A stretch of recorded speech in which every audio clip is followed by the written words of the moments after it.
नमस्कार दोस्तों, मैं हूं मंदार और आप सबका स्वागत है मेरे चैनल इट्स माय टेक में। आज के इस वीडियो में हम अनबॉक्सिंग और डिटेल टेस्टिंग करेंगे बॉश के GSB 180 18 volt impact drill driver का। दोस्तों ये बॉश की 18 वैट सिस्टम है। जहां तक पावर की बात है, ये उनकी सबसे स्ट्रॉन्ग लाइनअप है। तो चलिए वीडियो की शुरुआत करते हैं। दोस्तों बॉश के कॉर्डलेस स्क्रू ड्राइवर मैं पिछले कई सालों से इस्तेमाल कर रहा हूँ। ये पर्टिकुलर ड्राइव जो मेरे हाथ में आप देख रहे हैं, ये 7.2 वोल्ट की निकेल कैडमियम सिस्टम पे चलता था, जो अब ऑब्सोल्यूट हो चुके हैं। ये स्क्रू ड्राइवर मैंने 2012 में खरीदा था और ये जो आप मेरे हाथ में देख रहे हैं, ये बॉश की IXD रेंज है। ये बहुत ही छोटे स्क्रू ड्राइवर है जो जनरली छोटे हाउस होल्ड कामों के लिए इस्तेमाल होते हैं।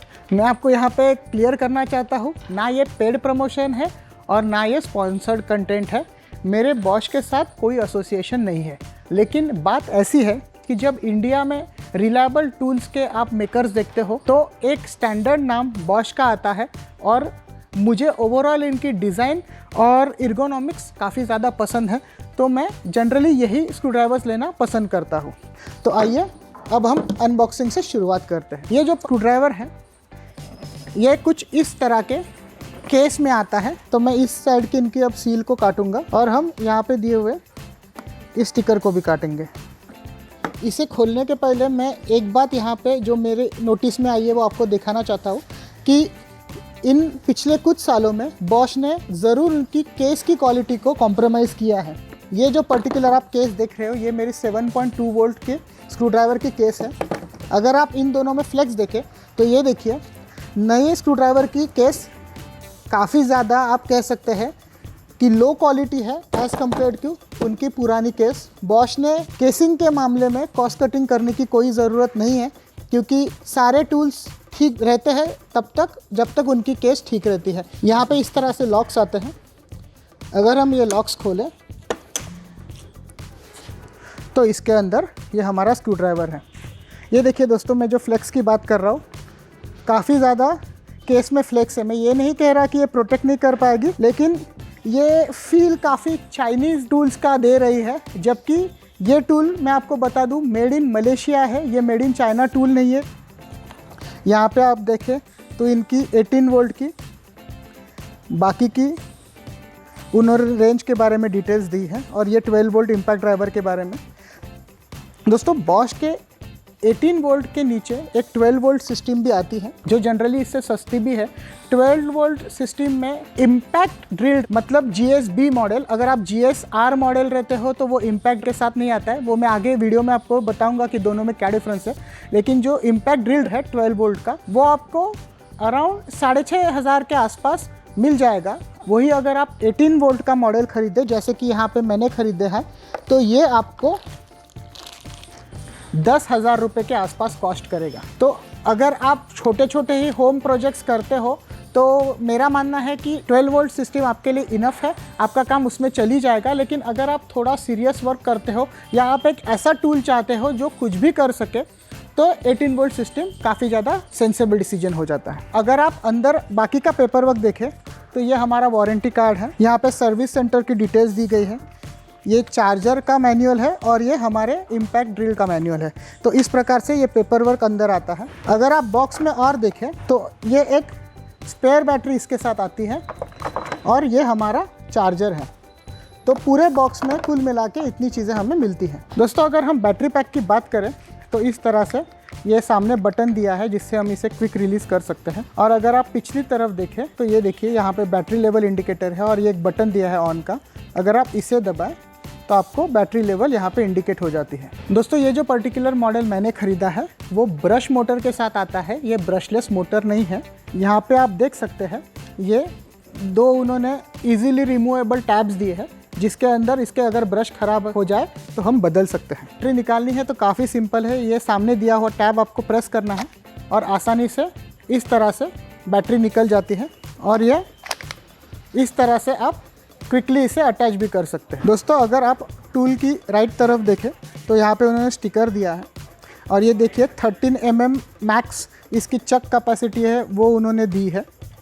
मेड इन मलेशिया लिखा है, सीरियल नंबर दिया है। तो यहाँ पे देखिए क्लियरली मेंशन की है 0 to 500 ये फर्स्ट गियर पे है और 1900 ये सेकंड गियर पे मैक्सिमम आरपीएम यहाँ पे मेंशन की गई है। और ये एक पर्टिकुलर जो आपको स्टिकर दिख रहा है, अगर आप इस स्टिकर को स्कैन करें, इस प्रोडक्ट को स्टैंडर्ड 6 महीने की वारंटी आती है, लेकिन अगर आप इस जगह पे इसे रजिस्टर करें तो आपकी वारंटी 6 महीने से एक्सटेंड हो जाती है। ऐप पे आपके प्रोडक्ट को रजिस्टर करें तो 2 बातें हो जाती है, एक ये जेन्युइन है कि नहीं ये भी टेस्ट हो जाता है, उसी के साथ आपको पूरे 1 साल की वारंटी मिलती है। आप अगर देखें इस तरह से हम फॉरवर्ड और इस तरह से हम दबाएं, ये यहाँ पे डायरेक्शन भी दी है तो रिवर्स में काम करता है।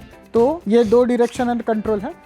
अभी ये सेकंड गियर में है तो इसलिए ये फास्ट घूम रहा है, और मैं अगर इससे नीचे करूँ तो ये अब स्लो स्पीड पे काम कर रहा है। फर्स्ट गियर पे हाई टॉर्क लो आरपीएम पे काम करता है, जबकि सेकंड गियर पे लो टॉर्क हाई आरपीएम पे। चक को देखें तो ये एक कीलेस चक है, इसे आप इस तरह से हाथों से खोल सकते हैं और 13 mm की मैक्सिमम बिट इसमें जा सकती है। यहाँ पे हमें टॉर्क सेटिंग दी गई है, तो 1 से लेके 20 तक हम टॉर्क सेटिंग कर सकते हैं। टॉर्क अब 2 पे सिलेक्ट करता हूँ तो ये देखिए गियर स्लिप हो रहा है। अगर मैं 1 पे कर तो उस टॉर्क पे जाने के बाद गियर स्लिप होता है, लेकिन ये सेटिंग ड्रिल और हैमर पे नहीं चलती है, तो इस बात का ध्यान ज़रूर रखें। अगर हम चार्जर को देखें तो ये प्रॉपर इंडियन प्लग के साथ आता है, 2 पिन प्लग के साथ। अगर इसे हम कनेक्ट करें और इस पर जब बैटरी नहीं है या बैटरी अगर फुल हो जाए तो ये देखिए इस तरह से ये सॉलिड ग्रीन लाइट जलते रहता है। अगर बैटरी में कोई एरर हो तो इस जगह पे वो एरर दर्शाता है। तो हमारी बैटरी, तो उसे चार्ज करने के लिए हमें बस इस तरह से इसे रखना है और स्लाइड करना है। जैसे ही हम स्लाइड करते हैं ये लाइट ब्लिंकिंग चालू हो जाती है, इसका मतलब अब हमारी बैटरी चार्ज हो रही है। इस बैटरी को पूरी तरह से चार्ज होने के लिए आधे घंटे का समय लगता है और ये आधे घंटे में लगभग फुल हो जाएगी। तो चार्जिंग स्पीड भी काफ़ी ज़्यादा है क्योंकि ये एक 2 एम्पियर आवर की बैटरी है। दोस्तों यहाँ पे आप देख सकते हैं कि एक वाइट कलर का LED है। ये देखिए अगर मैं थोड़ा सा ट्रिगर दबाता हूँ तो ये चालू हो जाता है और ये एग्जैक्टली जहाँ पे हम काम कर रहे हैं वहाँ पे लाइट आउटपुट को थ्रो करता है। तो इसके कारण आप अंधेरे में भी आसानी से इस ड्रिल के साथ काम कर सकते हैं। अलग अलग स्पीड की सेटिंग मिल जाएगी इसके ट्रिगर के एक्शन के अनुसार। मैं आपको दिखाता हूँ। ये देखिए अभी मैं अगर थोड़ा दबाऊँ, ये फर्स्ट स्पीड है, तो जिस तरह से मैं धीरे धीरे प्रेशर बढ़ाते रहता हूँ इसकी स्पीड बढ़ते जाती है। तो इस तरह से आप काफ़ी आसानी से ट्रिगर के सहायता से स्पीड को कंट्रोल कर सकते हैं। लो स्पीड में भी एक डीसी ड्रिल होने के कारण आपको पूरी तरह से टॉर्क मिलती है। तो आइए अब इसकी टेस्टिंग शुरू करते हैं।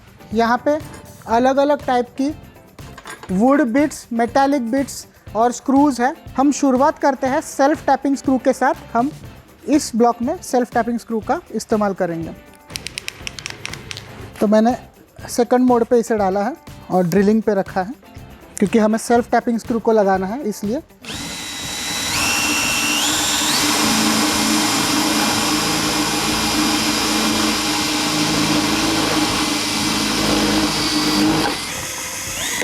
तो यहाँ पे आपने देखा कितनी आसानी से ये मेटल में स्क्रू को टैप करता है। तो अब हम इस 6 mm के स्टील ब्लॉक में ट्राई करेंगे ये सेल्फ टैपिंग स्क्रू जाता है या नहीं और इसे कितनी देर लगती है। मैंने वापस इसे सेकंड गियर पे सेट किया है।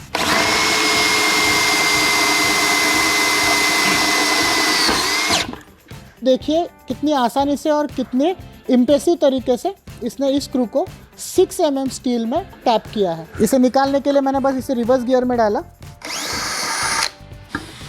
और हमने इसे निकाल दिया। तो अब ये वुड के ब्लॉक में मैं इस बड़े स्क्रू को, जो काफ़ी मोटा भी है, बिना पायलट होल के डायरेक्टली स्क्रू करने की कोशिश करूँगा।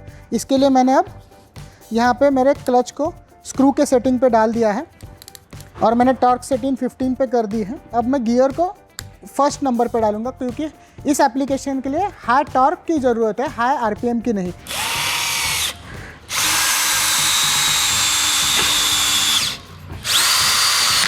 ये देखिए चंद सेकंड में इसने कैसे आसानी से स्क्रू को यहाँ पे स्क्रू कर दिया है। अगर हम फ्लैट स्क्रू की बात करें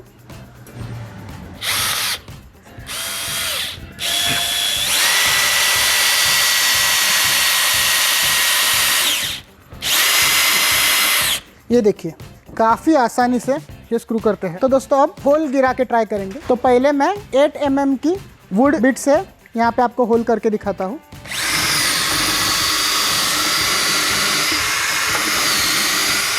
चंद सेकंड में ये वुड में बटर की तरह होल कर देता है। तो 8 mm तो इस मशीन के लिए कोई मैच नहीं है। तो ये 20 mm की वुड ड्रिल बिट है, इसके साथ भी ये आसानी से इसमें छेद कर देगा।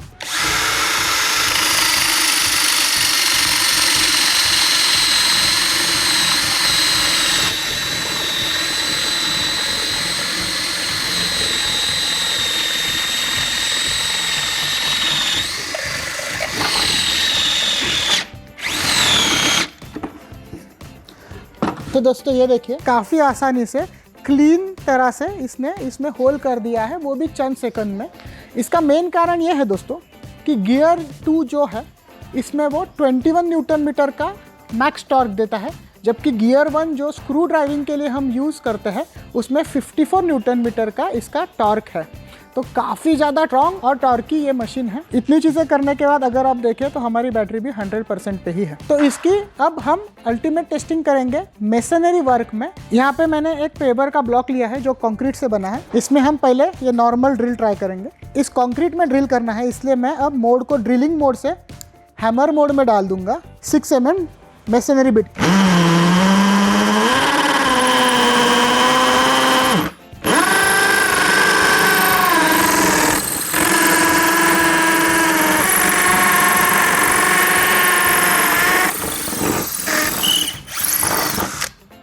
तो ये देखिए दोस्तों इसमें होल कर दिया है। मेरे आने वाले वीडियो में मैं ज़रूर कॉर्डलेस इम्पैक्ट ड्रिल और कॉर्डेड इम्पैक्ट ड्रिल की कंपैरिजन करूंगा। तो आप उस वीडियो को मिस ना करने के लिए मेरे चैनल को सब्सक्राइब करके नोटिफिकेशन बेल आइकॉन ज़रूर दबाएं। तो अब मैं इस ईंट में ये 12 mm की मेसनरी बिट को इस्तेमाल करूंगा। जनरली ये मेसनरी बिट्स जब आपको वॉल के आर पार होल्स करने होते हैं तब इस्तेमाल की जाती है। इसका चक भी काफ़ी बड़ा है, ये 13 mm का है, तो हमारी 12 mm की ड्रिल बिट इसमें आसानी से फिट आ जाती है कुछ इस तरह से।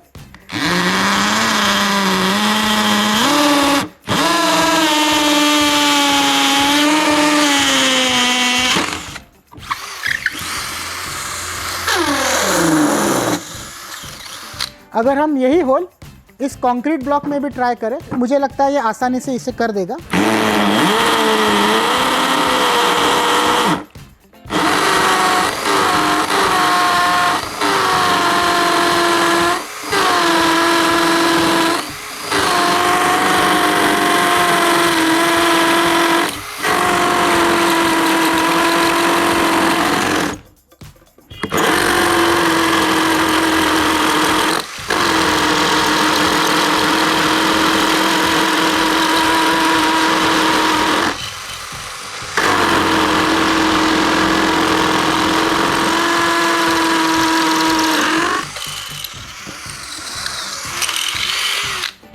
तो ऐसी कोई भी चीज़ नहीं है जो ये ड्रिल नहीं कर सकती है। अगर आपको हैमर और नॉर्मल ड्रिल फंक्शन में का डिफरेंस समझना है, यही सेम मॉडल सेम ड्रिल अगर इसमें हैमर फंक्शन ना हो तो GSR मॉडल से बेचा जाता है। कोई भी आपको अगर कॉर्डलेस ड्रिल खरीदना है, चाहे वो 12 वोल्ट हो या 18 वोल्ट, आप GSB मॉडल ही खरीदें और GSR ना खरीदें। ये देखिए अब हैमर फंक्शनलिटी नहीं है। अगर मैं इसे हैमर पे करूँ तो आप आवाज़ में फ़र्क देख सकते हैं।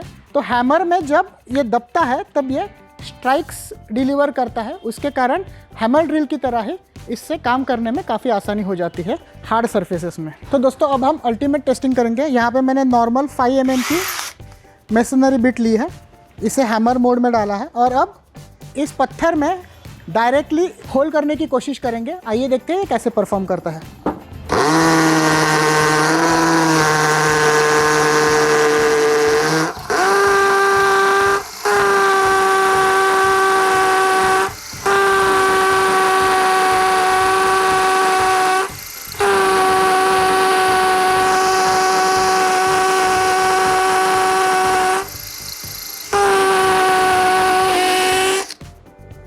तो दोस्तों ये देखिए इसने चंद सेकंड में कितनी आसानी से ये पत्थर के थ्रू होल कर दिया है। और एक इस मशीन की खास बात यह है कि अगर मशीन को लगे कि वो ओवरलोड हो रहा है तो वो ऑटोमेटिकली स्टॉप हो जाता है। उस समय आपको बस ट्रिगर को छोड़ना है और वापस दबाना है और मशीन चालू हो जाएगा। तो ये एक सेफ्टी फंक्शनलिटी भी इसमें बिल्ट है ना, जिसके कारण इसकी मोटर ओवरलोड से जले ना। मुझे नहीं लगता है कि ऐसी कोई भी टास्क है जो ये मशीन अकम्प्लिश नहीं कर सकता। ये काफ़ी ज़्यादा वेल बिल्ट, एर्गोनॉमिकली डिज़ाइंड और काफ़ी रगेड लुकिंग प्रोफेशनल मशीन है। तो दोस्तों मैं आशा करता हूँ कि आपको ये वीडियो पसंद आया होगा। इस वीडियो को लाइक करें, आपके दोस्तों के साथ शेयर करें। अपने चैनल को अभी भी सब्सक्राइब नहीं किया होगा और आपको इस प्रकार का जेन्युइन कंटेंट पसंद आ रहा होगा तो इसे सब्सक्राइब जरूर करें और मेरी अगली इंटरेस्टिंग वीडियो मिस ना करने के लिए नोटिफिकेशन बेल आइकॉन जरूर दबाएं। तो अगली बार फिर मिलेंगे। धन्यवाद।